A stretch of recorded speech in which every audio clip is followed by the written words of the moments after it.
ಪ್ರತಿ ಟ್ರಾನ್ಸಾಕ್ಷನ್ಗೂ ಕೂಡ ಇವತ್ತು ನೀವು ಹಣನ ಸುಲಿಗೆ ಮಾಡ್ತಾ ಇದ್ದೀರಿ.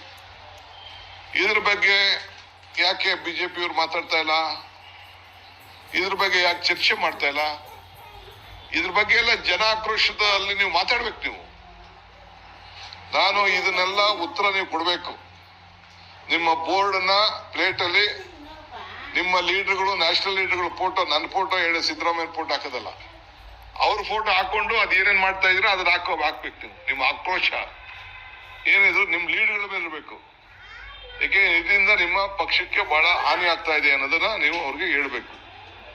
ಜನರಿಗೂ ಹಾನಿ ಆಗ್ತಾ ಇದೆ, ನಿಮ್ಮ ಪಕ್ಷಕ್ಕೂ ಹಾನಿ ಆಗ್ತಾ ಇದೆ ಅನ್ನೋದನ್ನ ಹೇಳ್ಬೇಕು.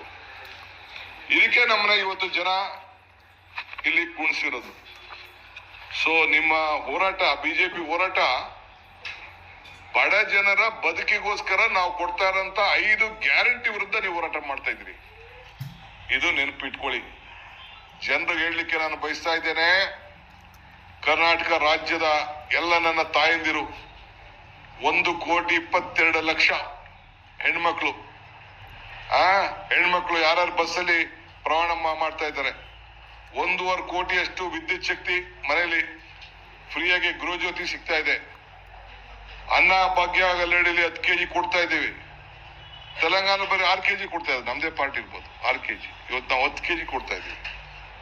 ಸೊ ಹಂಗೆ ಈ 5 ಗ್ಯಾರಂಟಿಗಳ ವಿರುದ್ಧವಾಗಿ ತಡ್ಕೊಳಕ್ಕಾಗದೆ ನಾವು ಇಷ್ಟು ಮಟ್ಟಿಗೆ ಇಂಪ್ಲಿಮೆಂಟ್ ಮಾಡ್ತೀವಿ ಅನ್ನೋದು ಅವರು ನಿರೀಕ್ಷಣೆ ಮಾಡಿರ್ಲಿಲ್ಲ. ಎಲ್ಲೋ ಒಂದೊಂದು ಮಾಡ್ಬಿಟ್ಟು ಕೊನೆಯ ವರ್ಷ ಒಂದು ಮಾಡ್ತಾರೆ, 5 ಮಾಡಿದೀವಿ ಅಂತ ಹೇಳ್ತಾರೆ ಅಂತ ತಿಳ್ಕೊಂಡಿದ್ರು.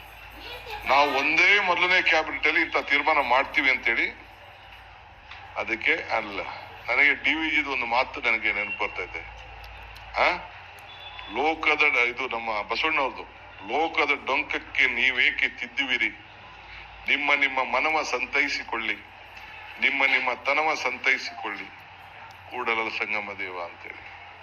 ಹಂಗೆ ನಿಮ್ಮ ಮನೇಲಿ ದೊಡ್ಡ ತೂತು, ನಿಮ್ಮ ಒಲೆನೂ ತೂತು, ನಿಮ್ಮ ಪ್ರತಿಯೊಂದು ತೂತು, ಪಾತ್ರೆ ಎಲ್ಲ ತೂತಾಗ್ಬಿಟ್ಟಿದೆ.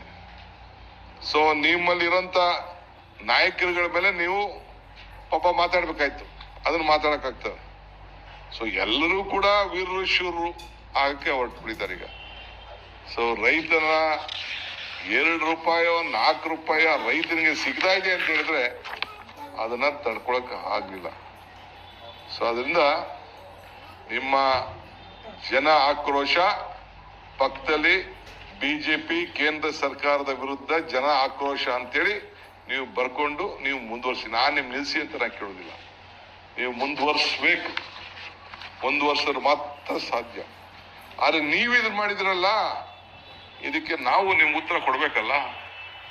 ಅದಕ್ಕೆ ಕರ್ನಾಟಕ ರಾಜ್ಯದ ಸ್ಟೇಟ್ ಹೆಡ್ ಕ್ವಾರ್ಟರ್ಸ್ ನಲ್ಲಿ ಬೆಂಗಳೂರಿನಲ್ಲಿ ಫ್ರೀಡಂ ಪಾರ್ಕ್ ಅಲ್ಲಿ 17ನೇ ತಾರೀಕು 11 ಗಂಟೆಗೆ ನಮ್ಮ ಮುಖ್ಯಮಂತ್ರಿಗಳ ನೇತೃತ್ವದಲ್ಲಿ, ನಮ್ಮ ರಾಷ್ಟ್ರೀಯ ಪ್ರಧಾನ ಕಾರ್ಯದರ್ಶಿಗಳಂತ ಸುರ್ಜಿವಾಲ ಅವರ ಮುಖಂಡತ್ವದಲ್ಲಿ ನಾನು ಕೂಡ ಈ ಒಂದು ಜನ ಆಕ್ರೋಶ ಯಾತ್ರೆ ಯಾರ ವಿರುದ್ಧ, ಬಿಜೆಪಿಯ ಕೇಂದ್ರ ಸರ್ಕಾರದ ವಿರುದ್ಧ ನಾವು ಕೂಡ ಹಮ್ಮಿಕೊಂಡಿದ್ದೇವೆ. ಸೊ ಎಲ್ಲ ರಾಜ್ಯದ ಅದಾದ ಮೇಲೆ ನಾವು ಜಿಲ್ಲಾ ಮಟ್ಟದಲ್ಲಿ ಏನ್ ಮಾಡಬೇಕು, ತಾಲೂಕು ಮಟ್ಟದಲ್ಲಿ ಏನಾಗಬೇಕು ಅಂತೇಳಿ ಮತ್ತೆ ಇನ್ನೊಂದು ಮಾಧ್ಯಮದ ಮುಖಾಂತರ ತಮಗೆಲ್ಲ ನಾವು ತಿಳಿಸ್ತೇವೆ. ಈಗ ರಾಜ್ಯ ಮಟ್ಟದ ಒಂದು ಆಕ್ರೋಶ ಯಾತ್ರೆನ ಅವತ್ತು ಹಮ್ಮಿಕೊಂಡು ನಿಮ್ಗೆ ಒಂದು ದೊಡ್ಡ ಸಂದೇಶವನ್ನ, ಈ ಎಲ್ಲ ವಿಚಾರಗಳು ಕೂಡ ಜನರಿಗೆ ಅರಿವು ಮಾಡುವಂತ ಕೆಲಸವನ್ನು ಕೂಡ ಇವತ್ತು ನಾವು ಮಾಡ್ತೇವೆ. ಆ ದೃಷ್ಟಿಯಿಂದ ಇವತ್ತು ನಾನು ಕರೆದು ನಿಮ್ಮನ್ನೆಲ್ಲ ತಿಳಿಸ್ಬೇಕು ಅಂತ ಹೇಳಿ ನಿಮ್ಗೆ ನಾನು ಆಹ್ವಾನವನ್ನ ಕೊಟ್ಟಿದ್ದೇನೆ. ಸೊ ಅದರಿಂದ ನಮ್ಮ ಪಕ್ಷ, ಕಾಂಗ್ರೆಸ್ ಪಕ್ಷ, ಬಿಜೆಪಿ ಕೇಂದ್ರ ಸರ್ಕಾರದ ವಿರುದ್ಧ ಮತ್ತು ರಾಜ್ಯದಲ್ಲಿ ಬಿಜೆಪಿಯವರು ಏನೊಂದು ಧೋರಣೆ, ಅವ್ರದೇ ಆದಂತ ವಿರುದ್ಧವಾದಂತ ಧೋರಣೆ, ಅವರ ಮಕವಾಡ ಎಲ್ಲಿ ನಾವು ಬಿಚ್ಚಾಕ್ಬಿಡ್ತೀವಿ ಅಂತ ಹೇಳಿ ಪಾಪ ಈಗ ಅವರು ಹೊರಟಿದ್ದಾರೆ. ಬಟ್ ಎಲ್ಲ ಜನರಿಗೆ ಮಾತ್ರ ಅನುಕೂಲ ಅಂತೂ ಆಗ್ತಾ ಇದೆ. ಫ್ರೀಯಾಗಿ ಬಸ್ ಓಡಾಡ್ತಾ ಇದ್ದಾರೆ, ಮನೇಲಿ ಫ್ರೀ ಕರೆಂಟ್ ಸಿಗ್ತಾ ಇದೆ, 10 kg ಅಕ್ಕಿ ಸಿಗ್ತಾ ಇದೆ, ಅಕೌಂಟ್ಗೆ ಒಂದು ತಿಂಗಳು ಹೆಚ್ಚು ಕಮ್ಮಿ 2,000 ರೂಪಾಯಿ ಹೋಗ್ತಾ ಇದೆ. ನಾವು ಎಲ್ಲ ಸರ್ವೆ ಮಾಡಿಸಿದೀವಿ, ಬಹಳ ಸಂತೋಷವಾಗಿದ್ದಾರೆ. ಆದ್ರಿಂದ ಈ ಎಲ್ಲ ಬೆಲೆ ಏರಿಕೆಗಳನ್ನ ಖಂಡಿಸಿ ಕೇಂದ್ರ ಸರ್ಕಾರದ ವಿರುದ್ಧ ಏನು ಯಾರು ಪಾಪ ಮಾಂಗಲ್ಯನೇ ತಗೊಳಕಾಯ್ತಾ ಇಲ್ಲ,